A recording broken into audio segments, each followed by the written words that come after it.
ብዙ ጊዜ ከታካሚዎች በጣም የሚገጥመን ምንድን ነው፣ አንድ ሴት ልጅ ከብልት የሚወጣ ፈሳሽ በጣም በበዛ ቁጥር አንቺ አባላዘር በሽታ ይዞሻል፣ ስለዚህ ሄደሽ ታከሚ ምናምን ነገር የሚል ነገር አለ። ይሄ ነገር በጣም የተሳሳተ ነገር ነው እና ለምን እንደሆነ እንንገራችሁ። ዶክ እኛው ላይ አባላዘር ነው አይደለም የሚለውን ነገር እንዴት መለየት እንዳለባቸው እንንገራችሁ። ሁሉም ፈሳሽ የአባላዘር በሽታ አይደለም። ከሌላው ጊዜ ለየት ያለ አንደኛ ከድሮ ከተለመደው በጣም ለየት ሲል መጠኑ ከግንኙነት ውጭ የሆነ ፈሳሽ ሲሆን፣ ከዛ በተጨማሪ ደግሞ ያው ማሳከክ ይኖረዋል፣ ጠረን ይኖረዋል።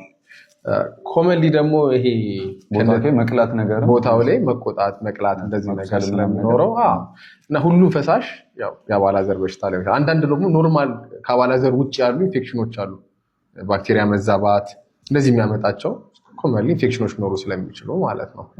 ስለዚህ ኖርማሊ ፈሳሽ ስለበዛ በተፈጥሮ የሴቶች የፈሳሽ መጠን ይለያያል እንዳጠቃላይ ማለት ነው።